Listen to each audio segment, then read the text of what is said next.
നമസ്കാരം. കൊല്ലം കടയ്ക്കൽ കുമ്മളിൽ ഓട്ടോറിക്ഷയിൽ കൊണ്ടുവന്ന പഴകിയ കോഴിമാംസം നാട്ടുകാർ തടഞ്ഞുവെച്ചു. തുടർന്ന് കടയ്ക്കൽ പോലീസിൽ വിവരമറിയിക്കുകയും പോലീസ് എത്തി ഓട്ടോറിക്ഷ ഡ്രൈവറെ കസ്റ്റഡിയിലെടുക്കുകയും ചെയ്തു.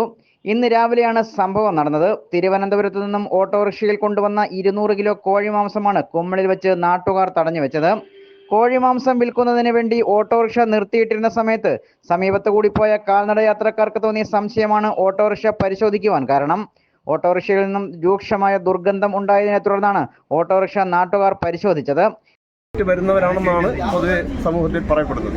ഞാൻ അങ്ങനെ അവരെ നിറച്ച് വാങ്ങിക്കാറില്ലാത്തതുകൊണ്ട് ഈ പ്രദേശത്ത് പൊതുവെ കടകളിലെല്ലാം കൊടുക്കാറുണ്ടായിരുന്നത്. ഈ പ്രദേശത്താണ് കൊടുക്കുന്നത്, കടയ്ക്കൽ പ്രദേശങ്ങളാണ് കൊടുക്കുന്നതല്ലേ?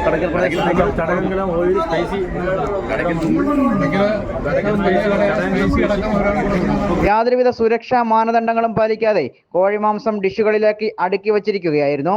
തിരുവനന്തപുരത്ത് നിന്നും കൊണ്ടുവന്ന മാംസം കടയ്ക്കൽ, ചടയമംഗലം തുടങ്ങിയ സ്ഥലങ്ങളിൽ വിൽപ്പനയ്ക്ക് കൊണ്ടുവന്നതായിരുന്നു. പ്രത്യേകിച്ച് പാക്കിംഗ് കവറിങ്ങോ ഒന്നുമില്ലാതെ ഡിഷുകളിൽ വാരി അടുക്കിക്കൊണ്ടാണ് മാംസം കൊണ്ടുവന്നത്. ഇതിന് ദിവസങ്ങളോളം പഴക്കമുള്ളതായി നാട്ടുകാർ പറയുന്നു. കുമ്മളിൽ നിന്നും സാധനം വാങ്ങിയ ആളിനെ തിരികെ വിളിച്ചു വരുത്തി മാംസം തിരിച്ചേൽപ്പിച്ചു. സംഭവസ്ഥലത്തെത്തിയ കടയ്ക്കൽ പോലീസ് ആരോഗ്യവകുപ്പിനെ വിളിച്ചു വരുത്തി. ആരോഗ്യവകുപ്പിന്റെ പരിശോധനയിൽ മാംസത്തിന് ദിവസങ്ങളോളം പഴക്കമുള്ളതായി കണ്ടെത്തി. യാതൊരുവിധ സർട്ടിഫിക്കറ്റുകളും രേഖകളും ഇല്ലാതെയാണ് മാംസം കടത്തിക്കൊണ്ടുവന്നതെന്നും ആരോഗ്യവകുപ്പ് അധികൃതർ പറഞ്ഞു. ചടയമംഗലത്തെയും കടയ്ക്കലിലെയും ഹോട്ടലുകളിലേക്ക് വിതരണത്തിനായും കൊണ്ടുവന്നതാണെന്നുമാണ് ഓട്ടോറിക്ഷ ഡ്രൈവർ പറയുന്നത്.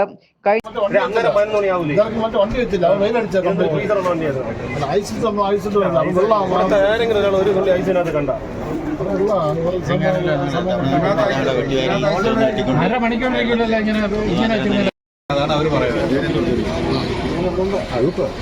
മനുഷ്യന് ചത്തുപോയില്ലേ? അതെ, ചത്തുപോയില്ല. ആൾക്കാർ നമുക്ക് ആരെ അറിയിക്കേണ്ട ഒന്നും ആവശ്യം വരുന്നില്ലല്ലോ. നിങ്ങൾ എന്താണല്ലോ അങ്ങനെ രേഖകളൊന്നും ഉണ്ടായിരുന്നു. ബിസിനസ്സുള്ള കടയിലാണ് ചെയ്യുന്നത്. എത്ര ദിവസം കഴിയായിരിക്കും അറിയാവുന്ന ഇങ്ങനെ ചെയ്ത കാരണം മനുഷ്യനെല്ലാം അടിച്ച് കഴിക്കുന്നത് ഇങ്ങനെയാണ് ചെയ്യാനുള്ളത്.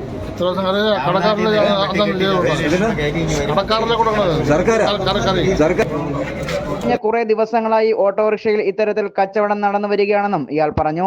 ഈ പഴകിയ മാംസം കഴിക്കുന്നവർക്ക് സാംക്രമിക രോഗങ്ങളും വയറിളക്കം, ഛർദി തുടങ്ങിയ ഭക്ഷ്യ വിഷബാധയും ഏൽക്കുവാൻ സാധ്യതയുണ്ടെന്ന് ആരോഗ്യവകുപ്പ് അധികൃതർ അറിയിച്ചു.